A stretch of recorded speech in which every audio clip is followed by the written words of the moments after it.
Saurabh, and you're listening to my favorite talk show, The Weekly Show with Aditya.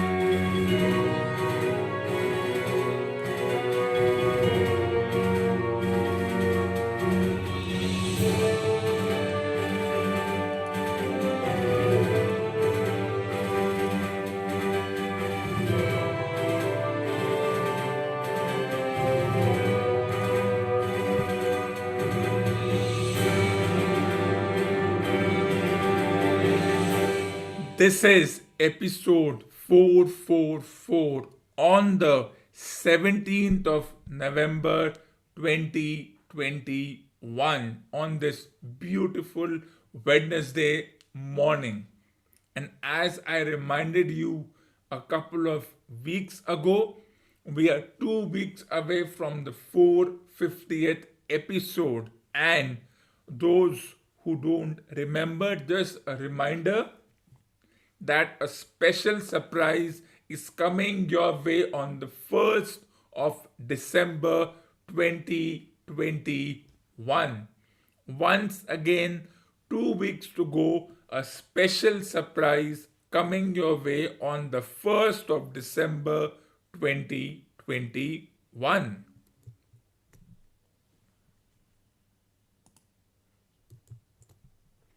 Now that the World Cup is over, let's look at the hits and misses of this particular tournament. There are rumors that the US and the West Indies will host the 2024 World Cup. And if it's true, it's been confirmed today in the newspapers that it's true. Then expect the matches to start at 5:30 a.m. IST Eastern Standard Time, that is if the matches are happening in the eastern part of the US, or 8:30 a.m. IST if Pacific time. It depends on the season. If it's between May and November, expect the matches to start at either at 5:30 a.m. IST or 7:30 a.m. IST depending on which part of the country. But if it's between November and March, the matches will start at 6:30 a.m. IST. So certainly it will be an interesting situation. But this is not the first time West Indies is hosting any tournament. It hosted the 2007 50 over World Cup and the 2010 20 over World Cup. So it will be a very interesting situation as to how things pan out. Now let's take a look at the hits of the 2021 World Cup. One of the major hits was that Dubai, Sharjah, and Abu Dhabi were the venues. Yes, they were hot, over 40 degrees, but rain did not play a spoil sport. All matches had their regular scheduled time, 20 overs for each team. Things like bad light, rain, wet outfield, and such things did not affect the match, and that was the biggest hit of this tournament. And I hope, looking at the schedule for the next 10 years, which the International Cricket Board has released, I hope that Dubai, Sharjah, and Abu Dhabi do become a venue. They are not a venue right now, but I do hope that they are plan B if the original country is unable to host due to any reason, because they are the hit. No rains, no bad light, no wet outfield, nothing interfered in the smooth conduct of the match. And then the second biggest hit was the crowds at 50% capacity. No listening to pre-recorded crowd noises. You could actually see real people, real emotions. Though, why do we have emotions in a sports match? Is something for the people to decide. But there were real people, real emotions, and no pre recorded computer generated noises. But what were the misses of this particular tournament? What was the bad and the ugly? The group format was unfair for all the teams.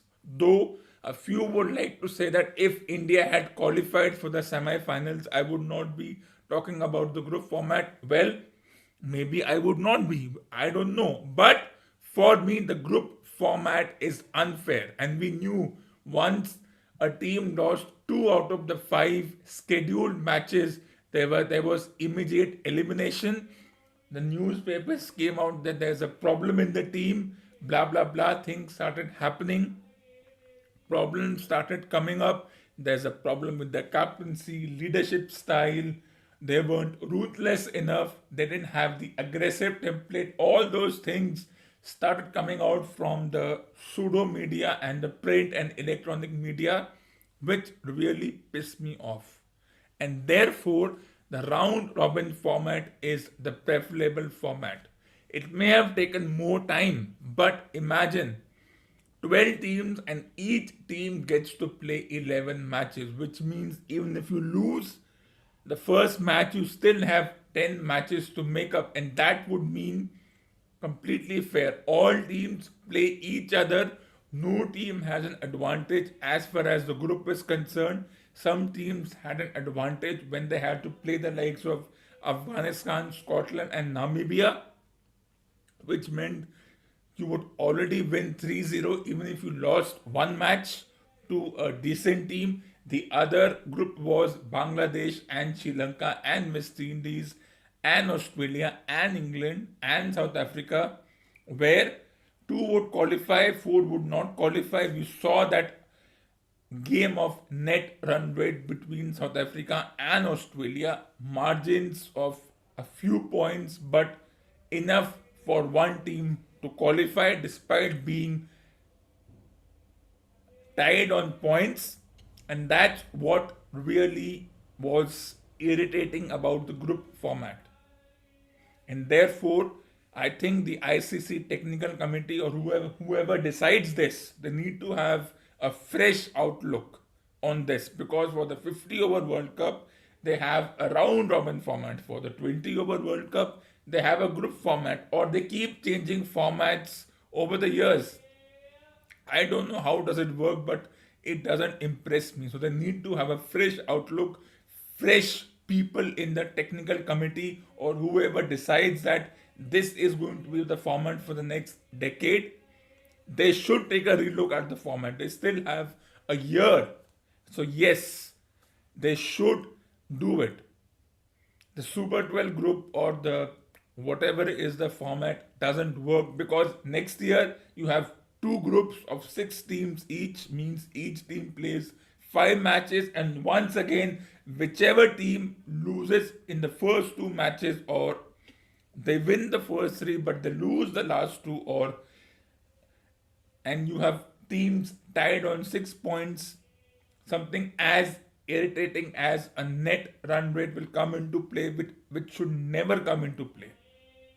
So yes, they need to relook at the round robin format. And once again, to those who will feel that had India qualified for the semi-finals, I would not be talking about this. We don't know. They didn't qualify because of this format itself. So yes, the format was flawed. And then one of the biggest ugly and the bad was, the biggest misses was the quality of commentary, which just kept on going down, down, and down. You had a couple of commentators with over more than 3 decades of experience, but once they started speaking, it looked like as if they just came yesterday. There was nothing novel in their conversation, nothing special, and despite seeing the same thing for 30 years, fours, sixes, wickets, pitches, they still behave as if they are seeing things for the first time. Oh my god. I heard things like the big bats, the small grounds. Well, Sharjah has been a ground for the last 40 years. Who are you trying to fool with? The bats are the same. The bats are made of wood. The ball is made of leather. Yes, and then once again, whenever a player was unceremoniously hit on the helmet, oh, the helmet has saved the batter. Well, the helmets have been there since the 90s. Yes, the shape and the size of the helmet may have changed, it may have more protection, but helmet is a helmet eventually. So, yes, the quality of commentary in terms of what they were saying just went down. So, for me, the International Cricket Council, the broadcasters need to take a relook at their commentators panel, need to take a relook as to who should be there. They need to evaluate and re-evaluate and maybe interview them again. And for the next year and for the next decade, we need a new, fresh, novel batch of commentators. And if you need one, here I am. Anyways, we'll see that for a later date. And then the ICC doesn't learn. As I said, they keep this group format for 2022. And now that Australia is hosting the tournament next year, expect rains to ruin things. Rain will play a huge role. And that's the difference between me and the commentators. They see things as they are.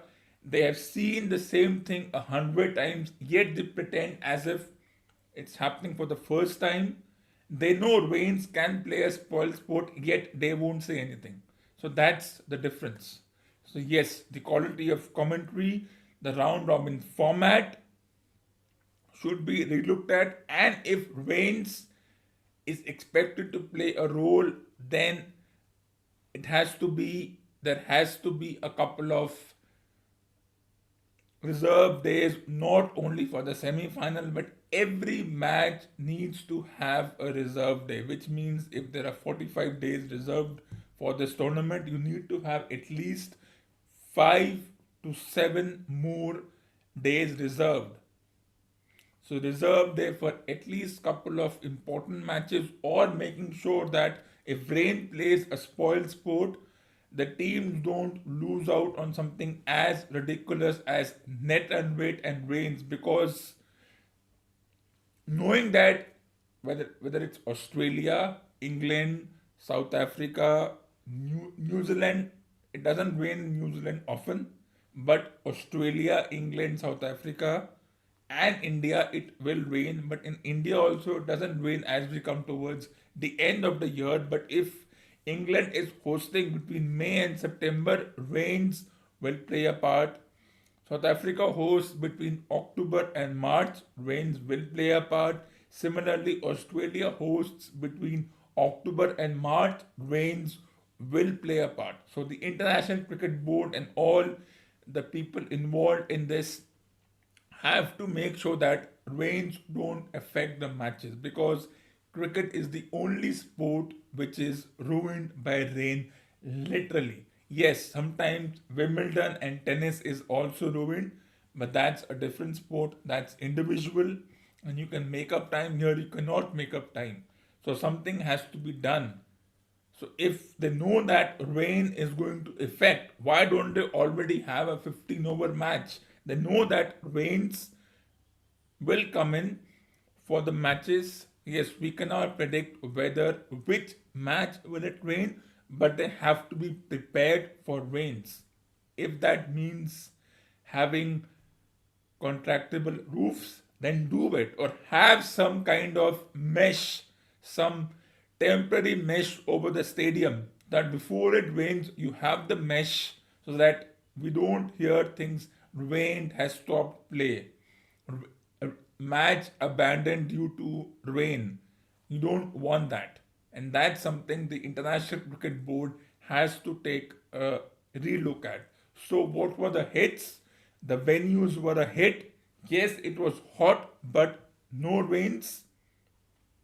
crowds at 50% capacity. What were the misses? The biggest miss was the group format and keeping the same for the next year. The quality of commentary kept on going down, down, and down into an abyss. You can't go beyond that.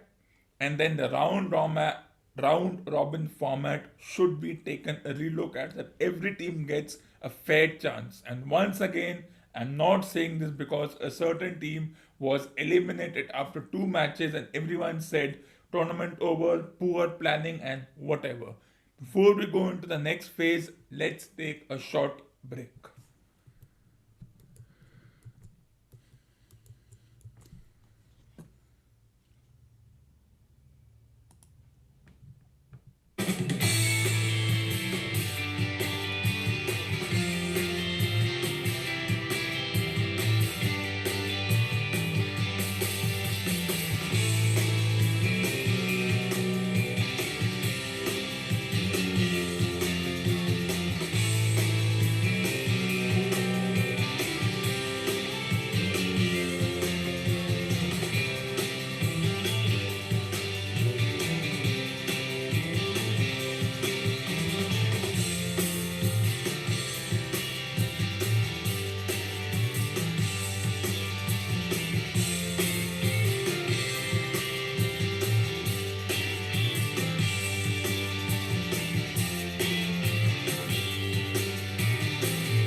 Welcome back after the break. Let's move to the next phase of discussion into the world of professional wrestling. Now, as everyone knows, there are two major professional wrestling companies which broadcast live matches in India, as far as I know, in India. That is AEW, All Elite Wrestling, and WWE, which has been doing this for the better part of 5 decades. And then someone asked me, why do you watch professional wrestling? Well, for me, professional wrestling, as I said before, is 2.5 hours to 3 hours of what you see in movies: drama, emotion, relationships, and then the best part, brawling between two individuals. Yes, they are limited to a stage, the squared circle, but then the same thing happens in a movie also. They also fight within a certain location, a certain set, and then in movies, everyone knows it's kayfabe and it's counterfeit and everything. So is this. It's fun because you have the wrestlers monologue, their rivalries and friendship with different groups, alliances which are temporary for certain reasons, winning the matches, all kinds of stunts. Same thing you see in movies when you see an actor go through a window. We know it's not real, they're not injured in real.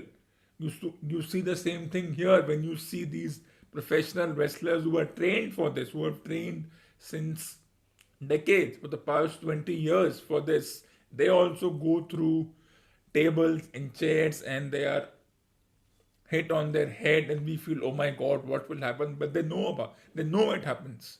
But more on that later. Let's focus on the latest professional wrestling pay per view, that is a Survivor Series match. And let's take a first look at the individual championships. Now, as those who don't know, Survivor Series is that annual pay per view event where the two brands of WWE, in this case, there should have been three brands, which does make me a little annoyed that the third brand was not included as a part of this, but that's their decision. Two brands for now, Raw and SmackDown, and their respective champions face each other in a case of brand supremacy. Though I think the definition of brand supremacy has taken a nosedive since the hoax of 2020 and all the situations where the members of one brand would raid the other and you would see a preview of what was to happen has taken a nosedive or has died down. So the rhetoric about two champions facing each other, they only show their rivalry before the match through their microphone and no other reason. So yes, let's take a look at the individual championships. It's the WWE World Champion Big E versus the Universal Champion Roman Reigns. Now there is no championship which will be exchanged, but it will be an interesting situation because Big E has his faction in New Day. Roman Reigns has created a faction in the bloodline with his cousins, and New Day and Usos have already had the last 7 to 8 years of rivalry. So this becomes personal. In fact, all the 6 matches scheduled are personal because of personal rivalries between the groups and between wrestlers. So yes, it's about whether Big E reigns supreme over Roman Reigns or Roman Reigns, who hasn't lost a match in the past year ever since returning after a short break in August 2020 with someone like Paul Heyman flanking him. How will this thing work? Will it be the big ending or the guillotine or the Superman punch and expect Roman Reigns faction, the Usos and the Bloodline to interfere? Expect the referee to be knocked out or something like that to happen or some kind of interference from Paul Heyman, but it will happen. So yes, expect these things, but still expect something unexpected. No one knows who will win. When you are a world champion or a universal champion means you have done everything right to come to the stage. So yes, rivalry is personal. They have taken on each other before, and here it's all about proving which champion is better. And that depends, it could have been the other way around. So let's see what happens. Next is the women's champion, the Smackdown women's champion Charlotte Flair versus the Raw women's champion Becky Lynch. But before that, let's take a short break.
Welcome back after the break. Let's continue the discussion around the individual champion, and this time being the women's champion of the two brands, the SmackDown Women's Champion Charlotte versus Raw Women's Champion Becky Lynch. And ironically, just a month ago, Becky Lynch was the SmackDown Women's Champion, Charlotte was the Raw Women's Champion. There was a title exchange because they went to those respective brands, and that's how this took place. And they have been rivals since their training days for the past 12 years. They have been rivals, they have been friends, they have been part of factions, they have been part of main events, gunning for the same title. Here they are with individual champions, gunning to see who is a better champion, who is a better wrestler. And the mind games have been continuing as it often happens in these situations. Moving on to the third and the final individual championship. It's the Intercontinental Champion Shinsuke Nakamura versus the US Champion Damian Priest. They haven't met each other before. In their own right, in their individual capacity, they are gun wrestlers, have come through indie circuit, through various wrestling promotions, and they are here. And who has a better chance? I don't know. But as always, help, outside help will make a difference, which Shinsuke Nakamura has. Though I have no idea which champion will win. It could have been any way. You could have had Damian Priest on SmackDown, Nakamura on Raw. So as I said, it is about brand supremacy, or more than that, or things have changed. The definition of brand supremacy has gone underlying change, and wherever you are drafted to, whether it's Raw, SmackDown, or you go back to NXT, it doesn't make much of a difference. Let's move on to the tag team championships, which are also an important part of this particular pay-per-view and particular rivalry. Every year, they conduct a 5-on-5 elimination match of men and women, and the 5 team members of each team are selected in the strangest of fashions. Once upon a time, you had the general managers and commissioners for different brands, and they would select for their brand. Here, interestingly, you have the same general manager or commissioner, or as they would like to call it, official for both the brands. And teams have been changing left, right, and center over the past week. Members have been removed, someone else has been added. For example, Seth Rollins and Finn Balor were part of SmackDown till last year. This year, they're part of Raw. So if last year you saw Seth Rollins and Bobby Lashley go one-on-one, in this, here they are teammates. And then Drew McIntyre was part of Raw last year. He was the champion last year. And then Xavier Woods, Jeff Hardy, they were all part of Raw. They have come to SmackDown. So next year you might see another shake-up, and you might see Seth Rollins return to SmackDown again. So as I said, the team they may represent the other brand next year. So there is no loyalty in this situation. It's about how you get to it. 10 very good wrestlers, even in the women's division, though they have been changing wrestlers left, right, and center, and loyalties to the officials also make a difference in this case. Or have the officials been misusing their authority? That's for others to analyze, but that's how it is. You could be part of one brand today, you could be part of the other brand next year. In 12 months, you could be part of the other brand. If you are a champion, even that does it. But what disappoints me is that NXT has not become a part of this. I would have wanted to see how they would have got 5 members of NXT would have even the odds. Three good brands, but why do they keep NXT as a separate brand? It's on the management of WWE. But if you ask me, I would have wanted NXT to be a part of this particular brand.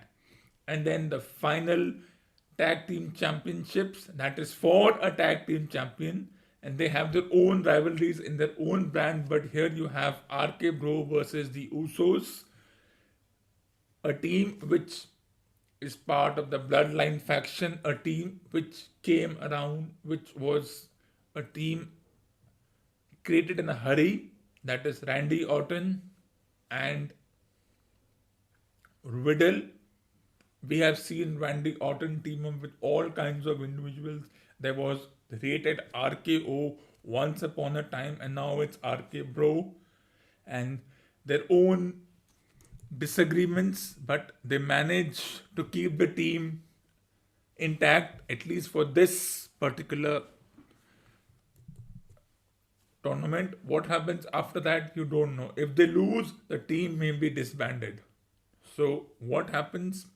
I don't know. So, that's how the 6 championship matches are scheduled. Interestingly, let's see which side has a better chance. Anything is possible. You might see Big E and Roman Reigns be a part of the main event, the final match, which means you might see a situation where it's tied, and whichever brand wins, or between Big E and Roman Reigns, whoever wins will have a better chance. It could be 3-2 in favor of either team, it could be 4-1 in favor of one team, but rest assured, the final match will have a huge impact on how the brands go further. Will they include NXT next year? If you ask me, I would want to. Who will be the champion next year? We don't know. We don't know who will be the champion when the next pay-per-view arrives. So that's how things are. And that's all for this morning's episode. Let's take a short break.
So this ends episode number 444 on the 17th of November 2021, and now stay tuned for the next episode. For more awesome content, tune in to the next episode of the weekly show.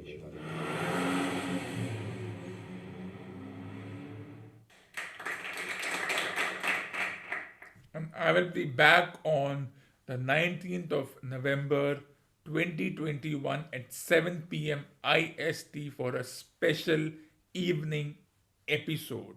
And what should you do while you wait for the next episode?